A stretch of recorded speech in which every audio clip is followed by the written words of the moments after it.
मनुष्य आहे, सेवा मी प्रदान इतके वर्ष केलेली आहे, म्हणून कोठे काही असू शकतं हे मी जे नेहमी सांगतो की याला तर्क संयुक्त विचार करणे म्हणतो की असं पण असू शकतं, असा त्याचा अर्थ आहे. परंतु तेच आहे म्हटलं तर एकतर मला स्वतःला नवा करार किंवा बायबल लिहावं लागेल पुन्हा नव्याने, किंवा मग आहे त्याच्यामध्ये काय मदत करता येईल, कोणत्या प्रकारे सामान्य माणसाला काही ईश्वर वैज्ञानिक संकल्पना समजून सांगता येतील, हे यामागे सर्व काही करण्याचं माझे विचार आहेत.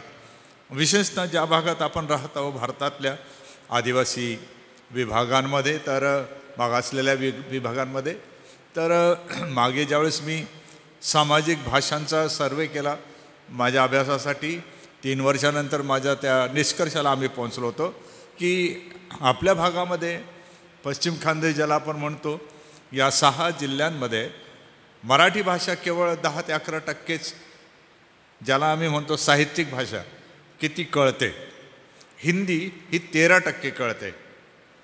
याचा अर्थ असा की 87-85% लोकांना त्यांची मायबोलीच कळते, त्यांना त्यांच्या भाषेत समजून सांगण्याची फार गरज आहे.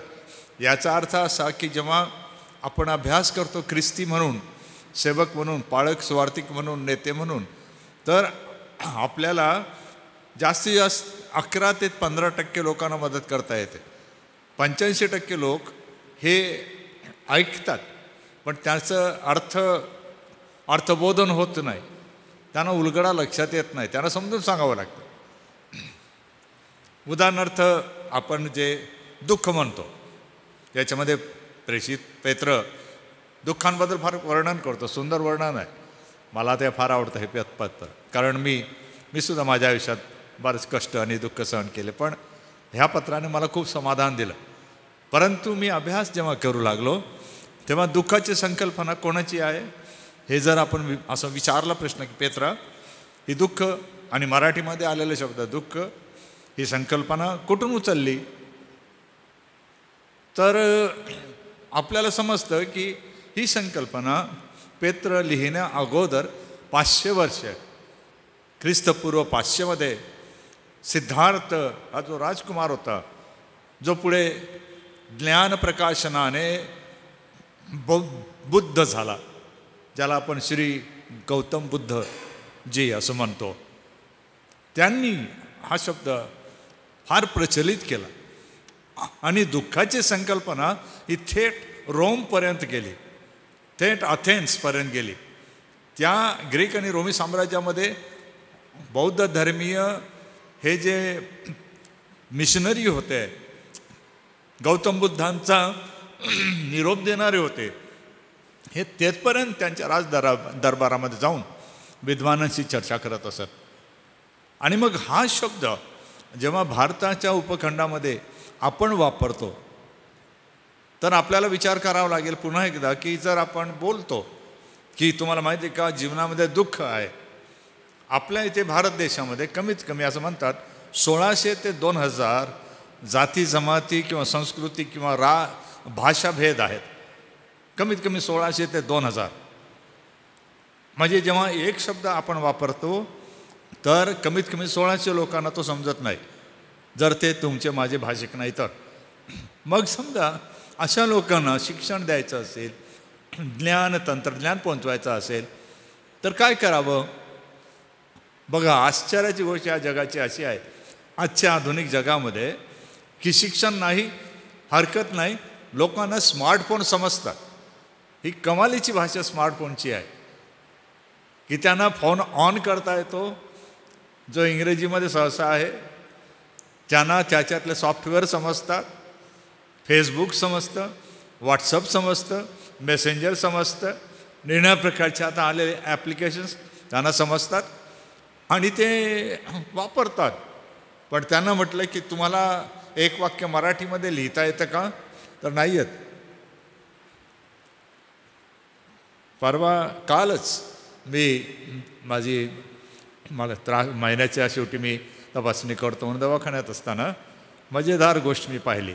मला व्हिडिओ करायला पाहिजे होता पण मी केला नाही, कारण बरोबर वाटलं नाही मला. एक आपली धनगर समाजाची वयस्कर महिला स्मार्टफोनवर बोलत होती. जेव्हा ती एकटी आणि एक लहान मूल किंवा नातू असावं ते दवाखान्यात आलेले होते. काही समयानंतर पुरुष आले. ही महिला पुरुष आल्यामुळे खुर्च्यांवर उठली आणि जमिनीवर बसली. ही पहिली गोष्ट मी पाहिली की ही जमिनीवर बसली. बरं, पुरुषांशी ती डोळ्यात डोळा घालून सरळ बोलत होती. जरी सर्व डोक्यावर आणि ते नेहमीचे त्यांचे वस्त्र, हातामध्ये कडे आणि हे सर्व होते, तर ती त्यांच्याबरोबर सरळ सरळ बोलत होती. अजून एक महत्त्वाची गोष्ट दिसली. काहीतरी प्रश्न आला. मला थोडीशी त्यांची भाषा समजत होती, पण ऐकणं चांगलं नाही, पण मी आकर्षित झालो. तर ती महिला स्मार्टफोन घेतला आणि फोनवर त्याला सांगत होती समोरच्याला काहीतरी व्यवस्थेबद्दल विषय असावा. आणि गाडी शब्द मी ऐकला, त्यामुळे मला असं वाटलं कोणाला तर ती आदेश करत होती की गाडी घेऊन ये, कारण मुलगा नातू आणलेला होता किंवा दुसरीकडे जायचं असेल म्हणून. विचार करा, मला खरंच सांगतो मी तुम्हाला, मला फार इच्छा होती. कारण आपण असं समजून चुकतो की लोकांना ज्ञान नाही, लोकांना समजत नाही. पण आपण कशाबद्दल बोलत आहोत? तंत्रज्ञान बघितलं तर अगदी इतकी भटकंती करणारा हा समाज, मेंढर राखणारा समाज है ना, शहरापासून, समाजापासून, आधुनिक सोयींपासून दूर असणारा समाज. मी त्या माणसांशी बोललो 2 मिनटं. म्हटलं स्मार्टफोनमुळे किती फायदा झाला तुम्हाला? पूर्वी समजत नव्हतं कोण कुठे आहे. हो ना दादा म्हणे, आता सगळं समजतं कोण कुठे आहे म्हणे. बघा, त्यांना शिक्षण नाही, फार मोठं जगाचं ज्ञान नाही, परंतु एक स्मार्टफोन कसा वापरायचा, त्याच्यात काय आहे, खुलं कसा करायचं, वापर कसा करायचा, त्यांना कळतं. आता समजा असा प्रश्न मी तुमच्यासमोर ठेवतो जो पेत्रातूनच येणार आहे. तुम्हाला त्यांच्यामध्ये जाऊन समजा त्यांना एक निरोप पोहोचवायचा आहे आणि तुम्हाला त्यांची भाषा येतच नाही. कसं सांगाल त्यांना? कसा निरोप द्याल? कोणत्या गोष्टी सांगाल आणि किती त्यांना समजेल? आपण गृहीत धरतोय तिची बोलीभाषा जी होती ती मला फार थोडी समजत होती. मला समजत नाही असं नाही, पण फार थोडी समजत होती, कारण ती जवळजवळ 70 वर्षाची असावी. म्हणजे पारंपरिक भाषा ती बोलत होती. जेव्हा की जे तिच्यापेक्षा 30, 40, 50चे होते ते पुरुष चांगली मराठी बोलू शकत होते, पण समजायला कठीण जात होतं. एकाला मी विचारलं तर ते तुम्हाला म्हणाला मी तर एकलव्यमध्ये शिकलो म्हणे. म्हटलं व्हेरी गुड. काही दवाखान्यांची चर्चा चालली होती, तर मी म्हटलं यांना मदत करावी. मग सहज मी म्हटलं की ते तुम्हाला हृदयाचा डॉक्टर चांगला कोणता आहे असं त्या माणसाने मला विचारलं. म्हटलं डॉक्टर प्रसाद अंधारे हे त्याचे विशेष तज्ज्ञ आहे. तर म्हणे हो म्हणे, माझ्या वडिलांना आम्ही त्यांच्याकडे नेलं होतं. म्हटलं बस, त्याच्याशिवाय दुसरे तज्ज्ञ मला नाही वाटत नंदुरबारमध्ये कोणी. म्हटलं विशेष म्हणजे मग तुम्ही निम्समध्ये जाता का? हो म्हणे आम्ही जातो म्हणे. बघा, आता जगाचं एवढं ज्ञान, आधुनिक तंत्रज्ञान, आजार आणि उपचार आणि डॉक्टर त्यांची थोडीशी जाणीव त्यांना आहे. परंतु जेव्हा आपण असा विषय करतो की मूर्त सत्य, द इटर्नल ट्रूथ, मूर्त सत्य असं आपण म्हणतो त्याला, जे अविनाशी आहे, जे आरंभी पण आहे, आजही आहे, उद्याही आहेच, ते कळतं का लोकांना? ते आपल्याला कळतं का?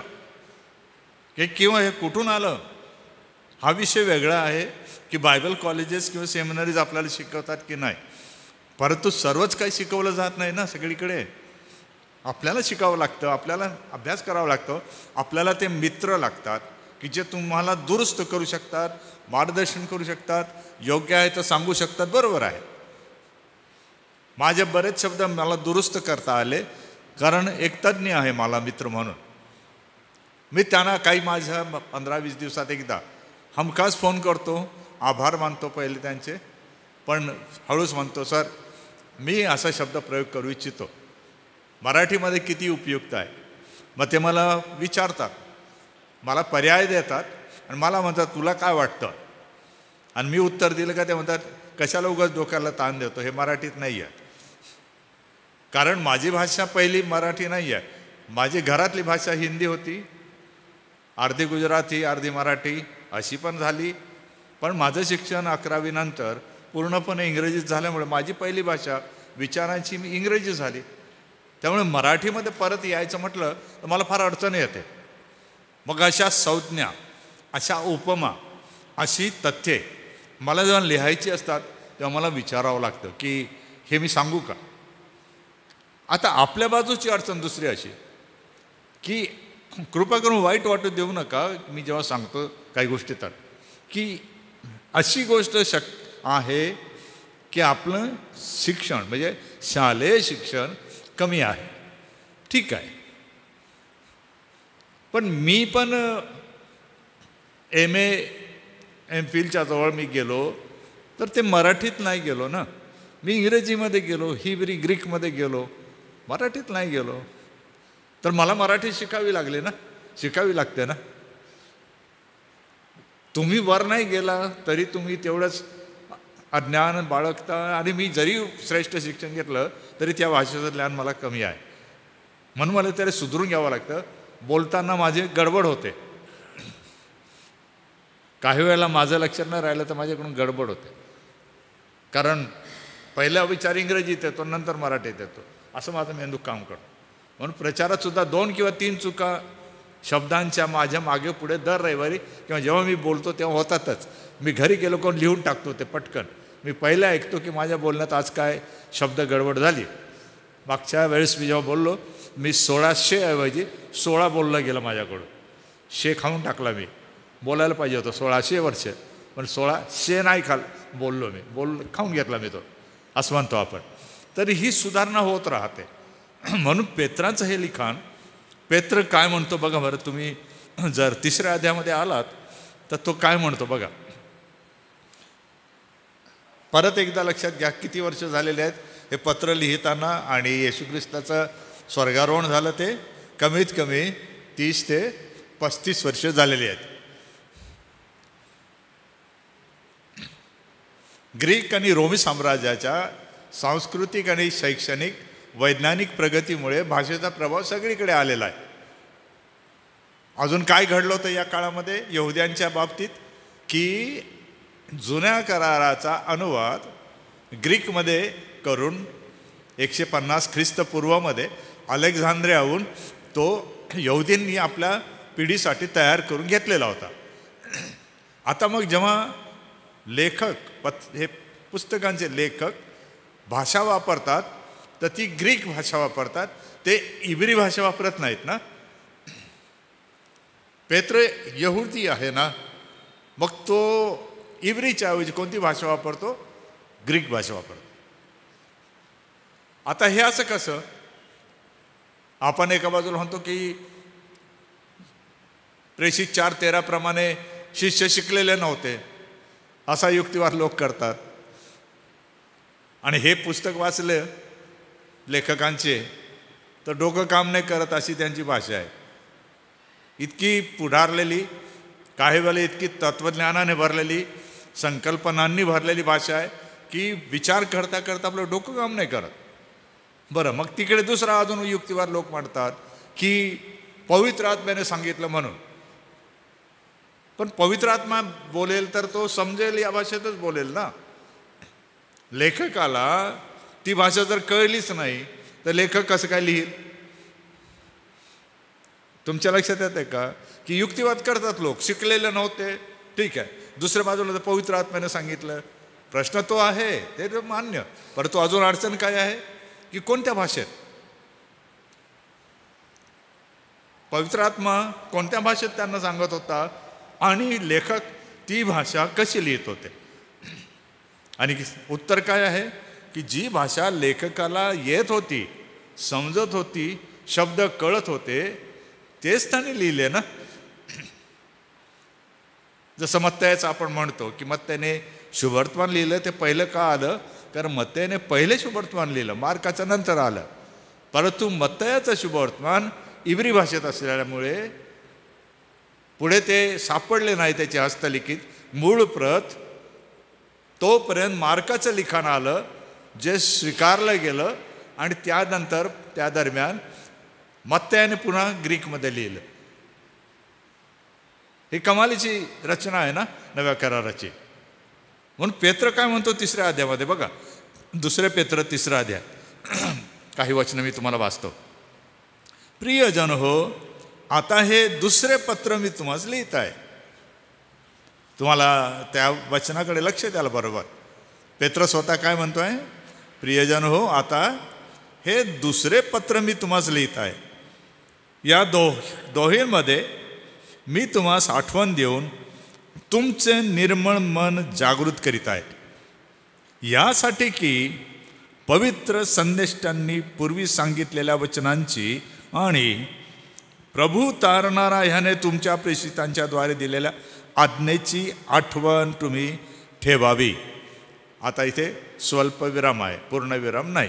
पूर्णविराम पुढे आहे, वचन 4ला शेवटी आहे. पण या 2 वचनांकडे बघितल्यावर असा प्रश्न आपण करूया की एक पत्र लिहिलं ना पेत्रा, तुम्ही सर्वांना पाठवलं ना, लोकांनी त्याचा स्वीकार केला ना, मग 2रं पत्र लिहिण्याची तुम्हाला गरज का पडली?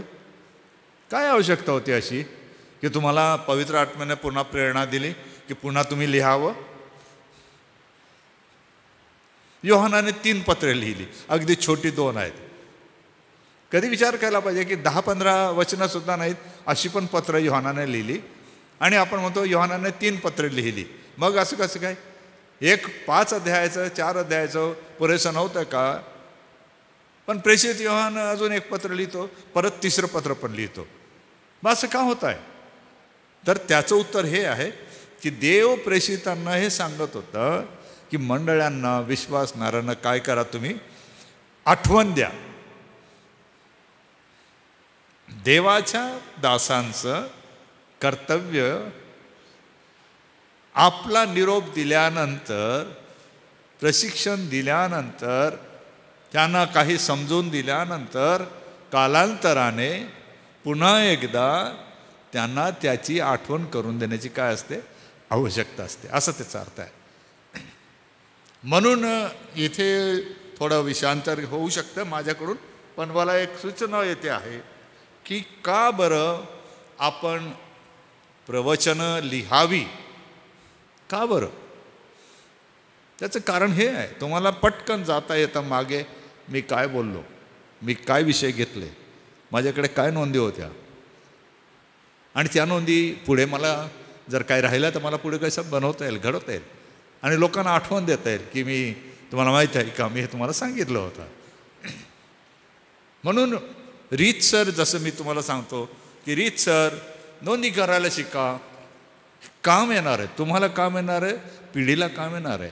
आज हे मानवी वाटत असेल तुम्हाला, मला पेत्राला त्यावेळेस ठाऊक नव्हतं की मी जे लिहित आहे हे देवाचं वचन ठरेल, आणि मागची 2000 वर्ष आपण ते वाचन करतो सर्व जगामध्ये. एक लेख वाचून वाचून हे 4-3 अध्याय आता हे 2ऱ्या पेत्राचे कधीच संपत नाही. 2000 वर्ष झाले लोक वाचतायत. साधे 3 अध्याय आहेत. कल्पना करा तुम्ही लेखाचं महत्त्व किती आहे. तुम्ही लिहा आणि मंडळीला द्या, त्यांना संग्रह करू द्या, त्यांना आठवण द्या की जर तुम्ही विसरला असाल तर कृपा करून या दिवशी या प्रकारे मी केलं होतं. याच्याने काय होईल की त्यांची स्मरणशक्ती वाढेल, ग्रहण करण्याची क्षमता वाढेल, आठवण आणण्याची त्यांची जी पद्धत आहे की स्मरणातून आठवण काढावी लागते, त्याला रिकलेक्शन आम्ही म्हणतो. त्याला आतून जसं कुंड असतं माहितीचं, त्याच्यातून जी मला माहिती आहे ती काढावी लागते. हे एक तंत्र आहे. तर त्या अशा प्रकारे पेत्र या तंत्राचा वापर करतो आहे की देव त्याला म्हणतो, तू एकदा लिहिलं ना, 5 अध्याय लिहिले ना तू, ओके ठीक आहे, पण आता काय कर, परत अजून 3 अध्याय लिह. अगोदर पण तू सांगितलं मी आठवण देण्याकरता करतो, पुन्हा आठवण त्यांना दे.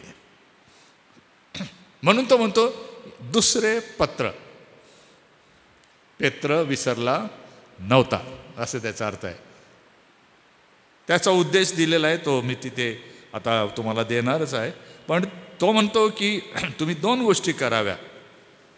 वचन 2 तुम्ही आठवण ठेवावी. कशाची आठवण ठेवावी? 3 अध्याय वचन 2 पवित्र संदेष्ट्यांनी पूर्वी सांगितलेल्या वचनांची आठवण तुम्ही ठेवावी. पूर्वी सांगितलेल्या पवित्र संदेष्ट्यांनी, यांना विचारलं संदेष्टे तर 500 वर्षापूर्वी ख्रिस्ताच्या त्यांची परंपरा संपली. योहान बाप्तिस्मा करणाऱ्याने काही लेखन केलं नाही. मग आता कोणत्या संदेशांबद्दल लेखक सांगत आहे? निश्चितपणे जुन्या कराराच्या संदेशांबद्दल सांगत आहे. प्रश्न असा केला की प्रेषित पेत्र लोकांना, मंडळांना ह्याची जाणीव होती का की संदेष्टांनी लेख लिहिले? पुष्कळना नवा करार शिवाय माहीत नाही. आज पण ख्रिस्ती मंडळांमध्ये त्यांना सांगायचं आहे आपल्याला की जुन्या करारामध्ये पण पुष्कळ काही आहे. येशू ख्रिस्त पूर्ण बायबलचा मुख्य केंद्र जरी असेल तरी ऐतिहासिक आणि ढोबळ नोंदी या लागूकरणामध्ये आणणं फार धोकादायक आहे. मोशे फारोला म्हणाला का येशू फारोला म्हणाला? आपल्याला तेच कळत नाही पुष्कळदा. म्हणून ढोबळ वाचन, जसंच्या तसं वाचन करून साधा सरळ तार्किक विचार करणं शिकावं लागतं आणि त्याला वारंवार आठवण देण्याची गरज असते. म्हणून पेत्र काय म्हणतो की तुम्ही तुमच्याकडे असलेल्या ग्रंथ तपासा. बघा, आम्ही तुम्हाला सांगितलं होतं, आम्ही तुम्हाला शिकवलं होतं ते बघा.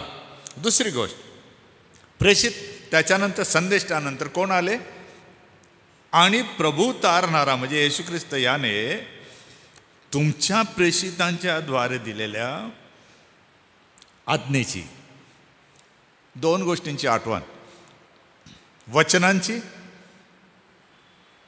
ग्रीक भाषेमध्ये हा शब्द म्हणजे देवाने दिलेला लेख, देवाचे शब्द, ग्राफाटा असा आहे. तोंडाचा शब्द नाही, दगडावरची रेख असा अर्थ आहे. संदेष्टाने जे सांगितलं ती दगडावरची रेख आहे, न बदलणार आहे. दुसरं, प्रभू येशू जो आपला तारणार आहे त्याचे जे प्रेषित आहे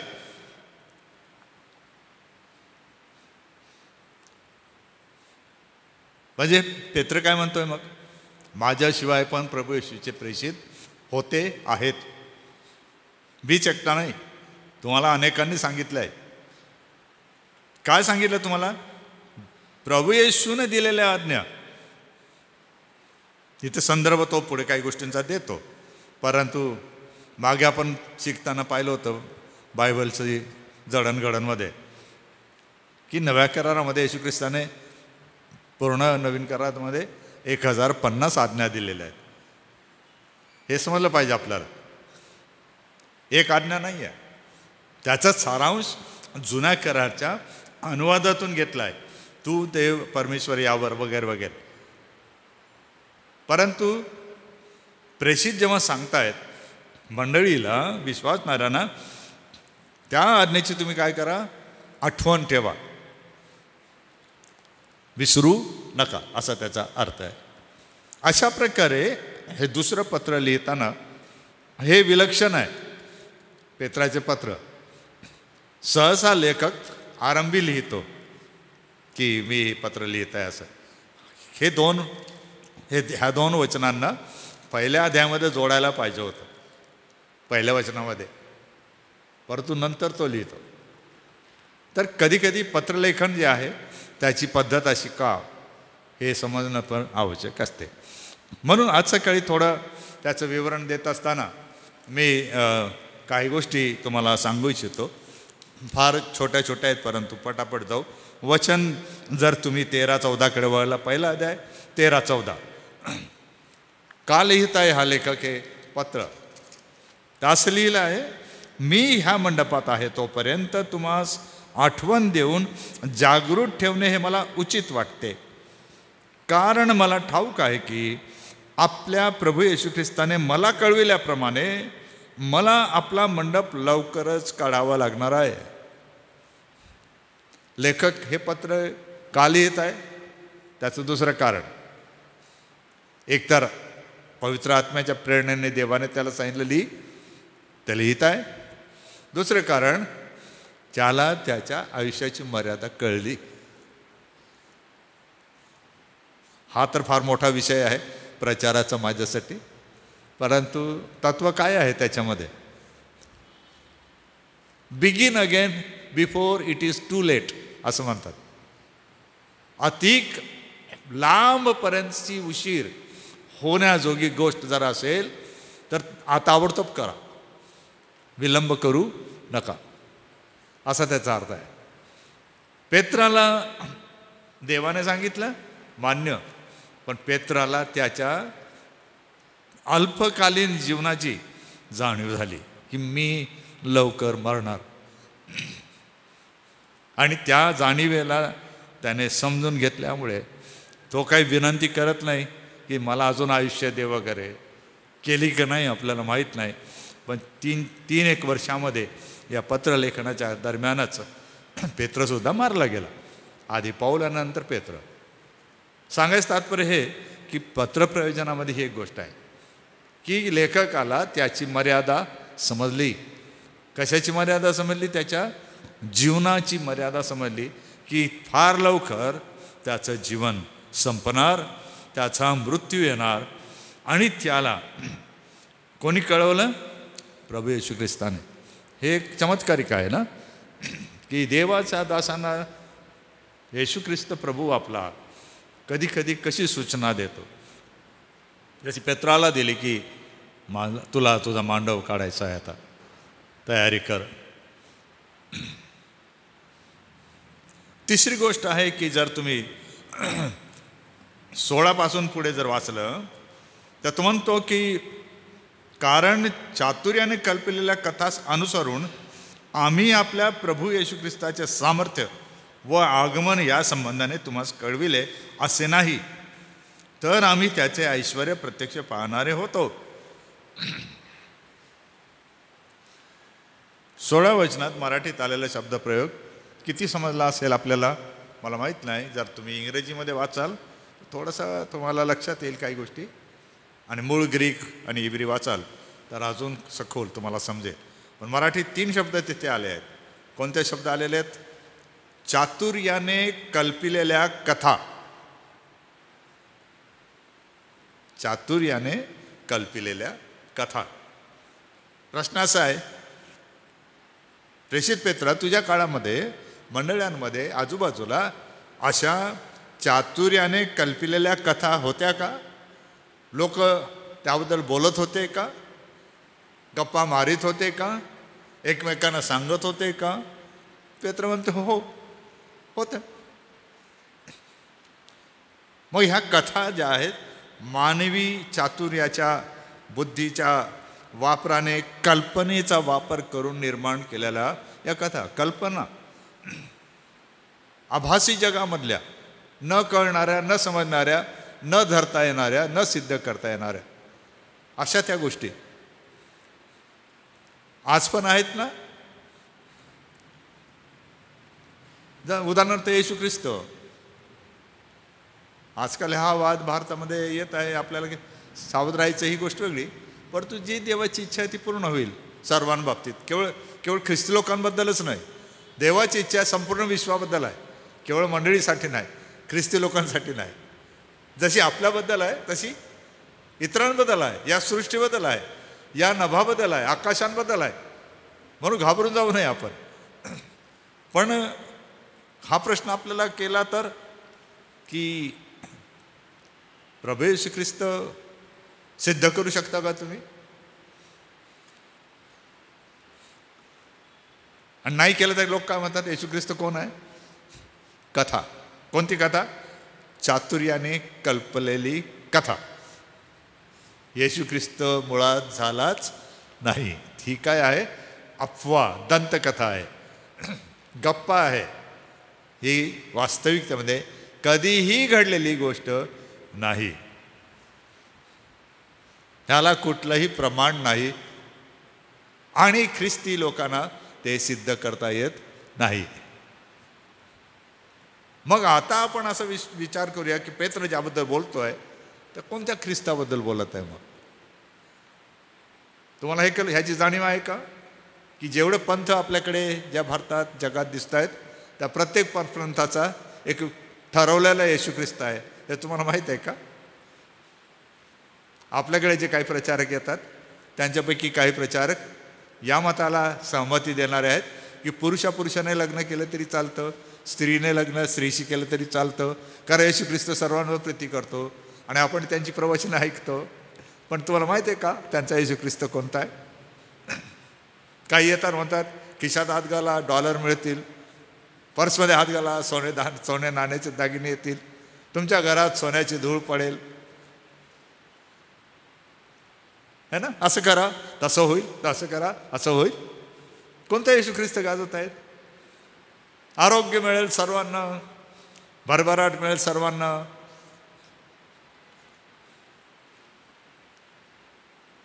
मी आश्चर्य करत आहे या आपल्या आध्यात्मिक आंधळेपणासाठी. का तर आपल्याला गरज काय आहे की प्रभू येशू ख्रिस्त कोण आहे हे प्रेषितांनी कसं सांगितलं, त्यांना कोणता ख्रिस्त कळला हे समजणं गरजेचं आहे. म्हणून तो काय म्हणतो की ह्या चातुर्याने कल्पलेल्या कथा नसून आम्ही त्याचे ऐश्वर्य प्रत्यक्ष पाहणारे होतो.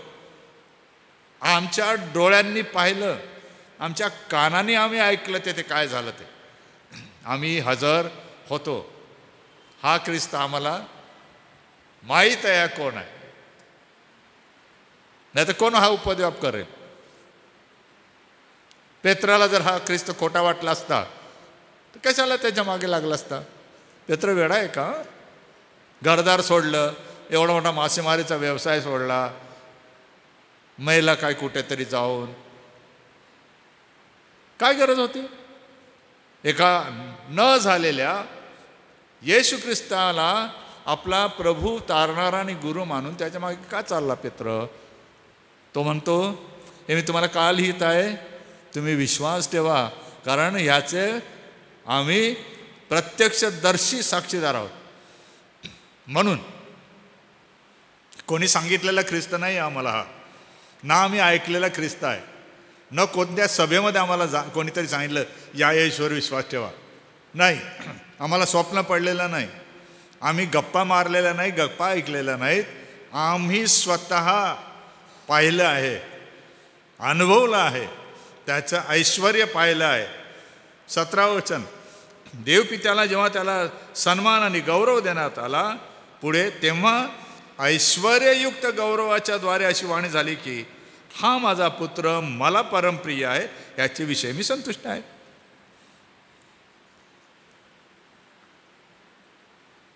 कशावरून आपण पेत्राला मानावं की त्याला ख्रिस्त माहीत होता? हे जे वचन आहे शुभवर्तमानांमध्ये ते जसे तसं तर लिहितोय ना परत. कारण जेव्हा प्रभू येशू ख्रिस्ताला रूपांतराच्या डोंगरावर हा निरोप मिळाला, तोच निरोप बाप्तिस्म्याच्या वेळेला मिळाला की हा माझा परमप्रिय पुत्र आहे, याविषयी मी संतुष्ट आहे, तुम्ही याचे ऐका. म्हणजे तो म्हणतो मी का तुम्हाला लेख देत आहे आणि का बरं तुम्ही त्यावर विश्वास ठेवावा. 18वं वचन, त्याच्याबरोबर पवित्र डोंगरावर असताना आकाशातून आलेली ही वाणी आम्ही स्वतः ऐकली. शब्दप्रयोग बघा तिथे काय आहे मराठीमध्ये. तो म्हणतो ही वाणी कोणी ऐकली? आम्ही, अनेक वचनी. आम्ही अनेक जण होतो, एकटे नाही. म्हणजे पेत्र होता, योहान होता, याकोब होता, कमीत कमी 3 तर होतेच. मग याकोबाचं पत्र वाचलं तर त्याला विचारलं याकोबा हे बरोबर आहे का? पेत्र सांगतो ते. मग मी पण सांगते होतो ना. योहानाला विचारलं तू हे ऐकलं बरोबर होतं का? हां, पेत्र आणि याकोब बरोबर सांगतायत का? सत्य आहे का? हो, कारण मी पण हजर होतो. एकमेकाला ते दुजोरत येत आहेत. आणि त्यामुळे पेत्राला इतकी खात्री आहे की जे तो लिहून पाठवून आठवण देऊ इच्छितो हे सत्य, हे मूर्त सत्य, हे न बदलणारं सत्य आहे. आणि हे येशूविषयी न बदलणारं सत्य आहे. आम्ही प्रमाण आहोत त्याचे. आम्हाला विचारा येशू कोण? आम्ही पाहिला तो, आम्ही ज्याला ऐकलं तो. आमच्या कल्पनांनी, आमच्या दंतकथांनी, गप्पा टप्पांनी आम्हाला कळलेला ख्रिस्त नाही. आणि हा उद्देश ठेवून हे पत्र तो लिहितो. याची जी हे आहे आउटलाईन ती मी तुम्हाला द्यावी इच्छितो. तुम्ही लक्ष द्या. हां, तुम्हाला पाठवलेली आहे, तुम्ही बघू शकता. पान नंबर 1, सर्वसाधारण रूपरेषा. पहिल्या अध्यायामध्ये 2 खंड आहेत. 1 ते 11 वचनामध्ये देवाच्या नीतिमत्वाद्वारे विश्वासणाऱ्यांना दिलेले आशीर्वाद आहेत.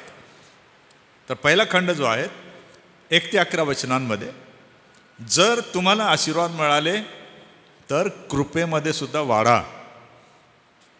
आशीर्वादात वाढू नका, फक्त कशात वाढा? देवाच्या कृपेतही वाढा. 1:12 ते 21 मध्ये दुसरा खंड जो आहे, जर तुम्ही कृपेत वाढत आहात तर वाढताना येणाऱ्या देवराज्याची आशा सोडू नका. देवाचं राज्य येणारच आहे. त्याने एक न्यायाधीश नेमलेलाच आहे. तो राजा प्रभू येशू ख्रिस्तच आहे. त्यामुळे आशा सोडू नका. देवाचं राज्य आपल्याला देवाने विश्वासाच्या द्वारे येशू ख्रिस्तामध्ये दिलेलं आहे. घाबरू नका. दुसऱ्या अध्यायामध्ये 3 खंड आहेत. जेव्हा धर्म आणि विश्वासाचा त्याग होताना बघाल तर येशू ख्रिस्ताशी व देवाशी विश्वासू राहा, असा मुख्य संदेश दुसऱ्या अध्यायामध्ये आहे. त्याचे 3 खंड असे.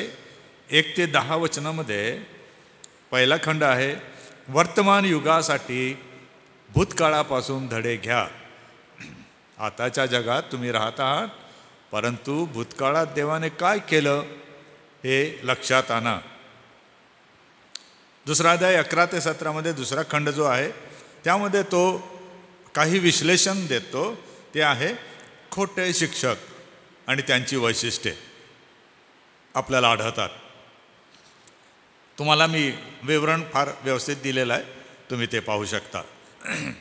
तिसरा खंड जो आहे दुसरा अध्याय 18 ते 22 या वचनामध्ये, जर तुम्ही धडे घेतले नाहीत आणि खोट्या शिक्षकांना तुम्ही बळी पडाल तर सत्यापासून दूरपर्यंत भरकटत जाल आणि खोट्या जगाच्या खोट्या तत्वज्ञानाकडे वळून आपल्यावर काय ओढून घ्याल? नाश ओढून घ्याल. सत्यापासून दूर भरकटू शकता, खोट्या तत्वज्ञानाकडे वळू शकता, म्हणून सांभाळा. तिसरा अध्याय जो आहे त्यामध्ये अंतिम समय आलेला आहे, त्याचा कळस किंवा त्याचा अंत किंवा शेवट आम्ही बघत आहोत. तिसरा अध्याय त्यामध्ये अंतिम समयाचा शेवट आपल्याला दिसत आहे. 3:1 ते 7 या वचनांमध्ये पहिला खंड आहे तो आहे, भूतकाळ विसरतात आणि भविष्यकाळही नाकारतात. असे पण लोक आहेत, फक्त वर्तमानात जगतात. म्हणजे कसं, आज जगून घ्या, उद्या भाऊ काय व्हायचं ते होईल. मग काल जर काही आपण अयोग्य केलं असेल तर सुधारून घ्यायचं ना, आज नाही करत. तसं नाही करत. ते बदलून घेत नाही, पश्चाताप करत नाही, समेट घडून आणत नाही, तसंच जगतात. भूतकाळापासूनही शिकत नाही आणि भविष्य काळालाही म्हणतात काय नाही हो, काय होणार नाही, 2000 वर्ष झाले, तो येणार होता म्हणतो. कुठे आहे तो? काय नाही या सर्व गप्पा आहेत. आणि कोणी समजा कुठे बसलेलं पाहिलं असेल 2-3 ख्रिस्ती विश्वासणारे, तर हे काय म्हणत असतील त्यांना थट्टेखोर, का हो गप्पा करतायत, चर्चा करतायत, हो ना, आणि काय विषय आहे तुमचा? आणि येशू ख्रिस्ताचं येणं होणार आहे. आणि ते मग त्यांना टोमणे मारणार, थट्टा करणार. फिदी फिदी हसणं म्हणा, हे बघा हे वेडे लोक बघा, आला आला असं म्हणत होते, येणार येणार असं म्हणत होते, काही आलेला नाही. तट्टेखोर विश्लेषण मी दिलेलं आहे. दुसऱ्या खंडामध्ये आहे की प्रभूचा दिवस आणि देवाचा दिवस 8 ते 14, तिसरा अध्याय 8 ते 14 मध्ये आहे. प्रभूचा दिवस आणि देवाचा दिवस. एस्कॅटॉलॉजी म्हणजे अंतिम युगाचं शिक्षण जे आहे, सिद्धांत शिक्षण, त्याचा हा विषय आहे. अनेक शब्द जसं खाडा, अगाधकूप, टाटारस, गेहेन्ना, हेडिस असे शब्दप्रयोग आलेले आहेत. ह्याचा संबंध देवाच्या येणाऱ्या शेवटाच्या युगाच्या शेवटासंदर्भात हे शब्द वापरण्यात आलेले आहेत. त्याची फोड मी तुम्हाला दिलेली आहे, त्याची व्याख्या मी केलेली आहे. पण फरक काय आहे? एक आहे प्रभूचा दिवस पेत्र म्हणतो आणि एक आहे देवाचा दिवस. असं कसं लिहिलं हे विचार करावं लागेल. आणि तिसऱ्या अध्यायाच्या 15 ते 18 मध्ये अंतिम चेतावणी किंवा इशारे पेत्र आपल्या पत्रामध्ये देतो. आणि या पत्राचा शेवट करताना पुन्हा एकदा तो काय म्हणतो, वचन 17 आणि 18 की तर प्रियजन हो, या गोष्टी तुम्हाला पूर्वीपासून कळत आहेत, म्हणून तुम्ही अनितिमान लोकांच्या भ्रांती प्रवाहात सापडून आपल्या स्थिरतेतून ढळू नये यासाठी जपून राहा. आणि आपला प्रभू व तारणारा येशू ख्रिस्त याच्या कृपेत व ज्ञानात वाढत जा. त्याला आता व अनंतकालपर्यंत गौरव असो. आमेन. जपून राहा. तुम्हाला कळत आहे आम्ही जे सांगितलं ते तरी जपून राहा. दुसरी गोष्ट कृपेत वाढत जा. आणि तिसरी गोष्ट ज्ञानात वाढत जा. ज्ञान शब्द तुमच्या मराठी बायबलमध्ये असेल तर तुम्ही त्याच्यावर एक अंक दिलेला आहे, तो बघा.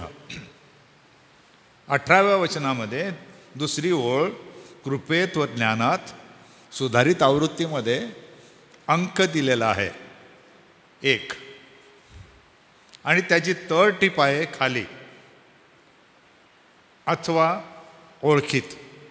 ज्ञानात अथवा ओळखीत. तिसरा अध्याय पेत्राचे दुसरे पत्र वचन 18 याची दुसरी ओळ प्रभू व तारणाऱ्याच्या खाली कृपेत व ज्ञानात वाढत जा. ज्ञानात याला 1 अंक आहे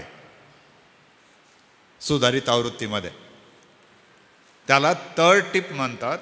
खाली तुम्ही बघा 1 क्रमांकाला अथवा ओळखीत हा शब्द आलेला आहे. ज्ञानात वाढा म्हणजे हा प्रभू येशू ख्रिस्त ज्याची आम्ही तुम्हाला घोषणा करतो, ज्याच्याबद्दल आम्ही तुम्हाला वारंवार शिकवतो, ज्याच्या आज्ञा आम्ही तुम्हाला दिल्या, त्या प्रभू येशू ख्रिस्ताला ओळखा, असा त्याचा अर्थ आहे. ज्ञान होणे म्हणजे प्रभू येशू ख्रिस्ताला ओळखायला शिका. आणि ही ओळख वाढती असू द्या. लहानपणी बालपणी कळलेला प्रभू येशू ख्रिस्त तो छान वाटायचा, आणि नाताळ किंवा ख्रिसमस आला तो खूपच छान वाटायचा. ईस्टर गुड फ्रायडेच्या दरम्यान शांतता, आणि ईस्टर आला तर गुळाच्या पापड्या आणि काळा चहा, तो ख्रिस्त आम्हाला आठवायचा बालपणाचा. 10, 14, 15 वर्षाच्या पुढे गेल्यावर थोडा अजून त्याचं आकलन होऊ लागलं. धर्मोपदेश प्रचार ऐकायला त्यांना ग्रहण करायला थोडं शिकावं लागलं. कळू लागलं की येशू ख्रिस्त हा पाप आणि अपराधांची क्षमा देतो, त्याच्याशिवाय कोणीही स्वर्गाच्या राज्यात भागी घेत नाही, मिळत नाही. हे कळू लागलं. तेव्हा कळलं की येशू ख्रिस्त हा पाप आणि अपराधांची क्षमाही देतो आणि अन्यथा तो न्याय पण करतो. तारणाची चाहूल लागू लागली, त्यामुळे आपण येशू ख्रिस्ताकडे गेलो. अजून 18-25च्या वयामध्ये आल्यावर थोडा अभ्यास, जीवनाचा अनुभव, शिक्षण, परिसर यामुळे आपल्याला थोडं गोंधळून जाण्याचा ख्रिस्त कळू लागला. कारण आपण मोठे झाल्यामुळे काही सभा होऊ लागल्या, काही प्रचारक येऊ लागले, काही मराठी, काही हिंदी, काही इंग्रजी, काही भाषांतर होऊ लागली. ख्रिस्त थोडासा मला हा आहे का तो आहे, हा आहे का तो आहे असा मला गोंधळून टाकणारा वाटू लागला. जसं माझं वय आणि अनुभव, जसं माझं ज्ञान वाढत गेलं, मला मग कळू लागलं की मला या सर्व अनुभवलेल्या, सांगण्यात आलेल्या येशू ख्रिस्ताला खरा कोण आहे हे ओळखण्यासाठी कुठे वळावं लागेल? त्याच्या दिलेल्या वचनाकडे वळावं. आणि जसं आपण मग त्या ख्रिस्ताला समजू लागलो, ते ज्ञान आपल्याला काय करू लागलं? हा ख्रिस्त कोण आहे याची ओळख आपल्याला करून देऊ लागला. उदाहरणार्थ प्रगटीकरण, नाही का? योहानाने बघितलं होतं ना येशू ख्रिस्ताला, परंतु जेव्हा आता बघतो 60 वर्षांनी, काय होतं योहान? काय झालं योहानाला? जेव्हा त्याने त्याला पाहिलं तर काय झालं?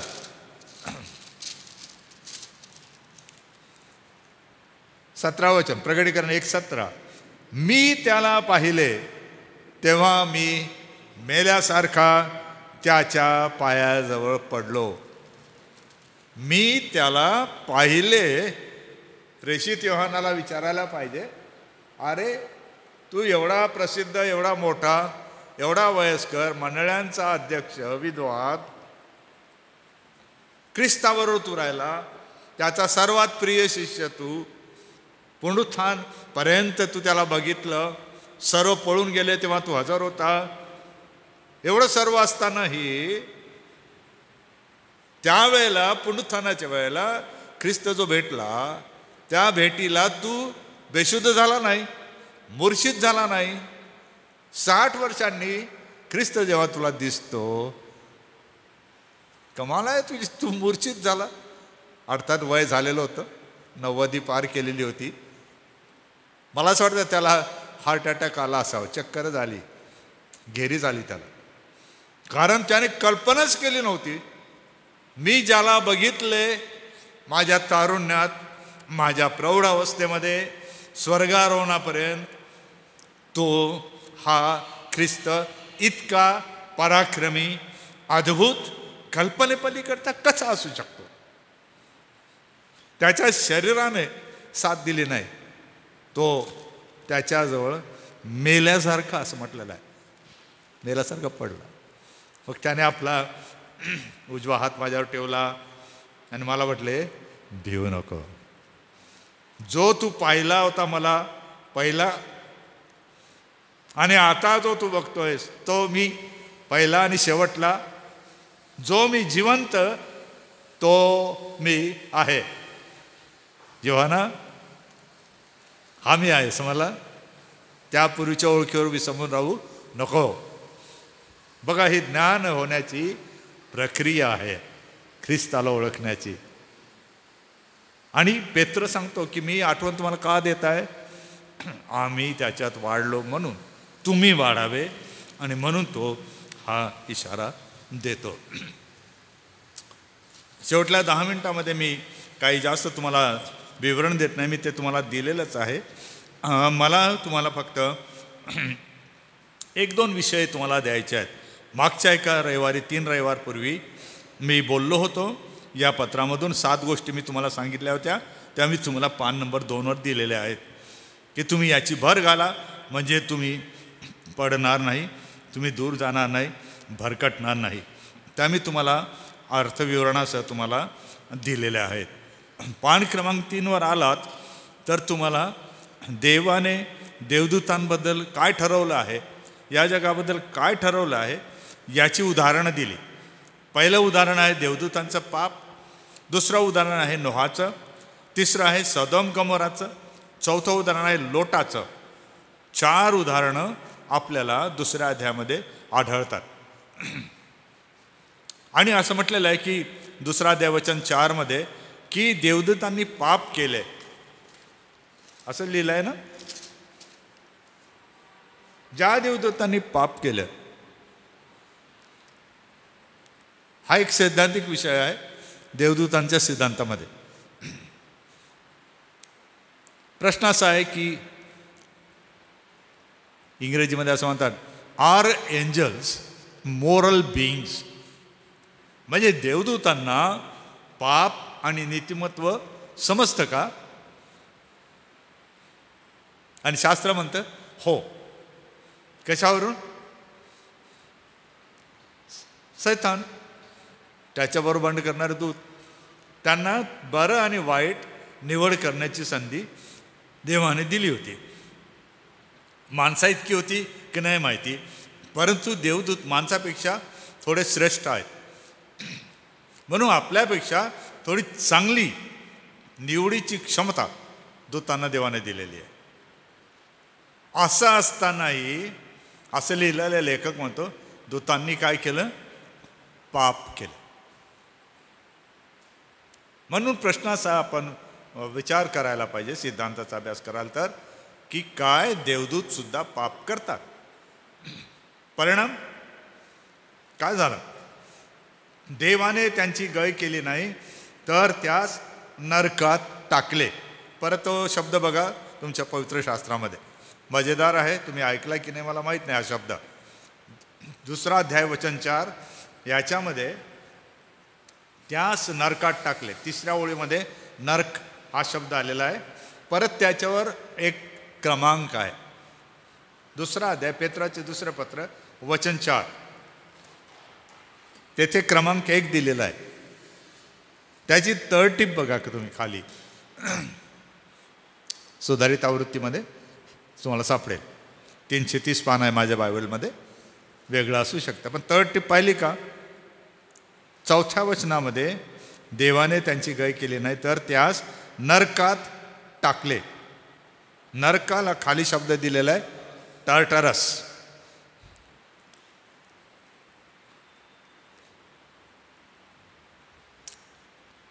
तुम्ही ज्या नरकाबद्दल बोलता, पेत्र ज्या नरकाबद्दल बोलत आहे, कशाबद्दल बोलत आहे? अग्निगंधकाच्या सरोवराबद्दल, की नरकासाठी एक पूर्व नरक आहे, अगोदरचा टप्पा, स्टॉप म्हणतो आपण आजच्या काळात, है ना?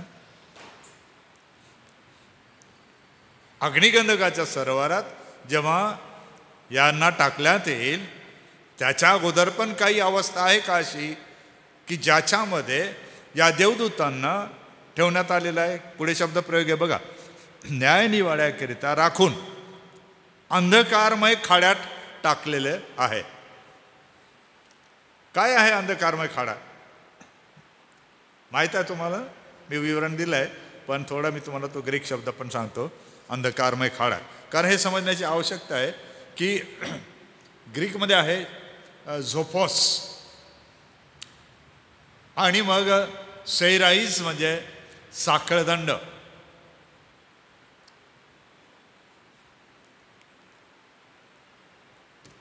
काय केलं त्यांना?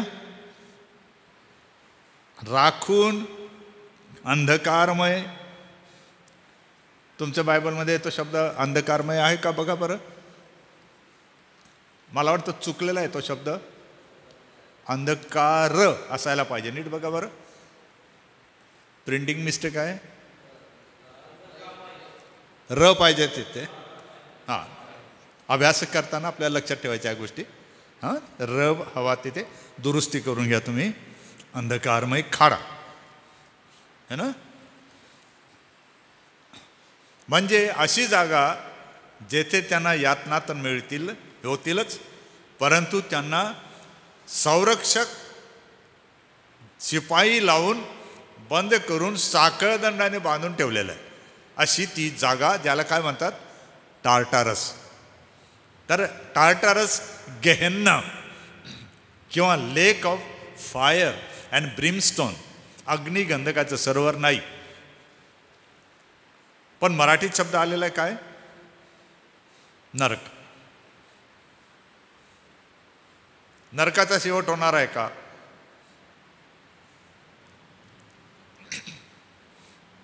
नवीन करारामध्ये नरकाला पर्यायी शब्द कोणता वापरला? म्हणजे नरकालाच ग्रीकमध्ये मुळात हेडीज हा शब्द आहे, तो गेहेन्ना नाही. हेडीज जे आपण अधोलोक म्हणतो, अग्निगंधकाचं सरोवर नाही. आणि प्रगटीकरणामध्ये सांगितलं की ह्या हेडीजला पण उचलून अग्निगंधकाच्या सरोवरात टाकण्यात आलेलं. तर कोणत्या नरकाबद्दल आपण बोलतो? या एका तात्पुरत्या काळाच्या समाप्तीपर्यंत बंदिस्त करून हाल हाल करणाऱ्याच्या स्वाधीन केलेली ही जागा आहे ती, की अंतिम निकाल त्यांचा झालेला आहे ती. जर तसं असतं तर काय लिहिलं आहे बघा, नीट वाचा. हा न्याय झालेला नाही आहे, त्यांना बंदिस्त करून शिक्षेत ठेवलेला आहे. कारण काय पुढे लिहिलं आहे? न्याय निवाड्याकरिता राखून ठेवलं आहे. न्याय झालेला नाही तरी दंडित करण्यात आले, बंदिस्त करण्यात आले एका खाड्यामध्ये ज्याचं थांग लागत नाही. त्याला इंग्रजीमध्ये म्हणतात अबीज, ABYSS, अबीज. असा खाडा, असा खड्डा ज्याचा थांग म्हणजे तळ लागतच नाही, अशा ठिकाणी त्यांना ठेवण्यात आलेलं आहे. हा एक विषय त्याच्यामध्ये पेत्र मांडतो. मी तुम्हाला त्याचं विवरण दिलेलं आहे. शेवटला दुसरा महत्त्वाचा एक विषय आहे की भ्रामक, पान नंबर 4 फसवणुकीची पद्धत आणि त्यांचा अंत आहे. भ्रामक म्हणजे D दुसरा अध्याय 18 ते 22 या विभागामध्ये पान क्रमांक 4 मी तुम्हाला दिलेलं आहे. भ्रामक म्हणजे काय, त्याचे अर्थ काय, दैहिक वासनाधीन असणं म्हणजे काय, हे तुम्हाला दिलेलं आहे. तर त्याचा तुम्ही अध्ययन करू शकता. तिसरी महत्त्वाची गोष्ट आहे की शास्त्रलेख पान क्रमांक 5 आहे. दुसरे पेत्र 3 अध्याय 1 ते 18 त्याचं मी तुम्हाला विवरण दिलेलं आहे. पत्र लिहिण्याचं कारण म्हणजे असे, जसे शास्त्रलेख आहेत तसे हे पत्र आहे, असे या पत्राला मानावे. पेत्र काय म्हणतो? जे मी लिहून पाठवतात ते काय आहे? देवाने पवित्र आत्म्याच्या द्वारे प्रेरित केलेले काय आहेत? शास्त्रलेख. असंच मानावं. मी तुम्हाला मनोरंजनासाठी काही लिहून पाठवलेलं नाही. आणि तो शब्द आहे शास्त्रलेख, मी तुम्हाला तिथे दिलेला आहे. आणि कशासाठी दिला त्याचं विवरण दिलेलं आहे. आणि थट्टेखोर शेवटचा भाग त्याच्यामध्ये A आहे की स्वतःच्याच निश्चिद्ध दुष्ट वासनांच्या हवांची तृप्ती करण्यास धावणारे लोक. थट्टेखोर किंवा खोटे शिक्षक कोण आहेत? निषिद्ध हा शब्द तुम्ही ऐकला का? निषिद्ध, टाबू. ज्या वेळेला आम्ही समाजाचा आणि संस्कृतीचा अभ्यास करत होतो फ्रँकलिन इन्स्टिट्यूटच्या अगोदर, मिशनरी ट्रेनिंग प्रोग्राम म्हणायचे आम्ही, की संस्कृती आणि समाजाचा अभ्यास म्हणजे काय, त्याच्यामध्ये ह्या गोष्टी शिकवल्या होत्या. आणि प्रत्येक समाजामध्ये निषिद्ध अशा गोष्टी आहेत की ज्या करायच्याच नाहीत आणि केल्या तर त्याला शिक्षा नाही. करायच्या तर नाहीच, पण दुसरं वैशिष्ट्य काय, त्याला कोणी शिक्षा पण देत नाही. मग करायच्या पण नाही आणि शिक्षा पण नाही, तर मग कोण शिक्षा देणार? ती व्यक्ती स्वतःलाच शिक्षा देते, असा त्याचा अर्थ आहे. कोणी शिक्षा देत नाही, त्या समाजापासून ती दूर जाते. ती म्हणते मी आता परत इकडे येणार नाही, मी असं करेन, मी तसं करेन. ती स्वतःला शिक्षा देते. निषिद्ध म्हणजे अशा गोष्टी की ज्याच्यासाठी कुठला नियम लावला तरी शिक्षा कमी पडेल, असा त्याचा अर्थ आहे.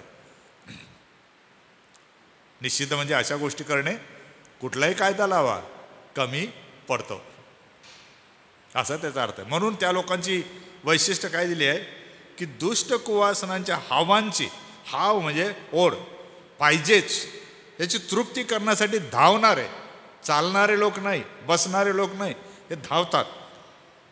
त्यांना थट्टेखोर असं म्हटलेलं आहे. आणि मुख्य वैशिष्ट्य त्यांचं असं आहे, ते हसत हसत सहज गप्पा मारून सांगून देतात, चलताय, होऊन जातो. पेत्र म्हणतो तसं करू नका, सावध राहा आणि देवाच्या कृपेत आणि येशू ख्रिस्ताच्या ओळखीत तुम्ही वाढा. कारण मी जे तुम्हाला लिहून पाठविलं ते काय आहे? शास्त्रलेखच आहेत. तुम्ही त्याला त्याच प्रकारे विचारात घ्या. हे पेत्राचं पत्र नसून प्रभू येशू ख्रिस्ताने तुम्हासाठी पाठवलेला काय आहे, निरोप आहेत. यामध्ये तुम्हाला समज, शहाणपण, मार्गदर्शन आणि आज्ञा दिलेल्या आहेत, यासाठी की त्याने मला सांगितल्याप्रमाणे मी तुम्हाला तुमच्या निर्मळ मनाला जागृत करून यांची काय करून द्यावी, आठवण करून द्यावी. पुढच्या वेळेस आपण येऊ तेव्हा पुढच्या बुधवारी मी यहुदाचं पत्र घेऊन मी 26 पुस्तके संपवतो आणि प्रगटीकरणासाठी मला वेळ लागेल, म्हणून थोडा मी आपला सल्ला मागेन की कशा प्रकारे करायला पाहिजे. कारण पुष्कळ कार्यक्रमसुद्धा येत आहेत. अशा वेळेला आपल्या कार्यक्रमांचाही गोंधळ व्हायला नको, परंतु बघूया आपल्याला ते कसे करता येईल. देवाची स्तुती असो आणि आपण प्रार्थना करू, देवाला धन्यवाद देऊ. आणि आपण फार मोठ्या आनंदाने या 26 पुस्तकांच्या चिंतनामध्ये भाग घेतला, ऐकलं, अभ्यास केला. देवाची मी स्तुती करतो. एस चर्चसाठी मी देवाचे आभार मानतो. सर्व प्रमुख डॉक्टर राजेश वळवी त्यांच्या मार्गदर्शनासाठी आम्ही आभार मानतो. आणि विशेष म्हणजे येणाऱ्या दिवसासाठी आपली तयारी करा अशी मी आपणास विनंती करतो. मी पाळक साहेबांकडे 40 दिवसांचा जो तक्ता आहे मी पाठवणार आहे. बुधवार 5 मार्च तेथून 40 दिवसाचे उपवासाचे दिवस आपले सुरू होतात. ते थेट आपण जातो 20 एप्रिल. तर त्यासाठी मी तयार केलेला आहे तक्ता. थोडा बदल आहे काही गोष्टींचा, तो मी पाळक साहेबांकडे देईन. मग नंतर आम्ही अध्यक्षांना ते दाखवू आणि त्यांच्या मर्जीने मग आपण आपल्या पोस्टवर त्याला टाकू. पुन्हा एकदा सगळ्यांचे जे ऑनलाईन आहेत त्यांचे पण मनापासून आभार. Thank you very much and God bless you. Hello hello, धन्यवाद सर, आभार मानतो पुन्हा एकदा. आदरणीय डॉक्टर रेव्हरंड ग्लॅडविन पाळक साहेब यांचे अतिशय उत्तम प्रकारे अध्ययन आपल्यापर्यंत पोहोचलेलं आहे 2 पेत्र यामधून, आणि खरोखर ते आशीर्वादित आहे. येणाऱ्या दिवसामध्ये जे सेवा कार्य आपल्यासाठी येणार आहे त्यासाठी ते महत्त्वाचं देखील आहे. यावेळेस आम्ही प्रार्थना करणार आहोत आणि मी विनंती करतो की आदरणीय रेव्हरंड LP वळवी पाळक साहेब पुढे येतील आणि प्रार्थना करतील. त्याच्यानंतर प्रभूची प्रार्थना आपण म्हणू आणि आशीर्वाद देखील आपण घेणार आहोत.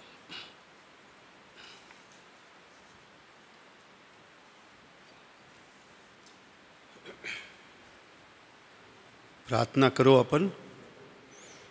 पवित्र सर्वशक्तिमान प्रेमळ आमच्या स्वर्गीय पित्या, प्रभू येशूच्या पवित्र नावामध्ये या सकाळच्या समयी जी तुझी कृपा आमच्यासाठी उपलब्ध करून ठेवली, त्या कृपेचे योगे तुझी जीवनाची वचने पुन्हा एकदा पेत्राच्या 2 पत्राच्या अध्ययनामधून तुझ्या दासा करवी.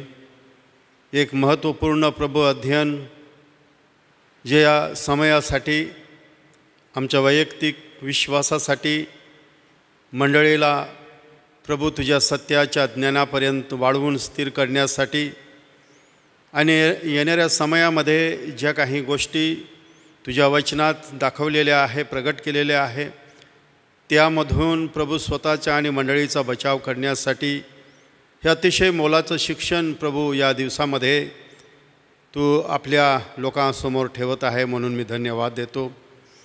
प्रभू या वचनाचं सखोल अध्ययन ज्यावेळेस आम्ही करत आहोत त्यावेळेस प्रभू आम्हाला समजतं की किती हे अर्थपूर्ण आणि गहन सत्याने भरलेलं हे तुझं वचन आहे.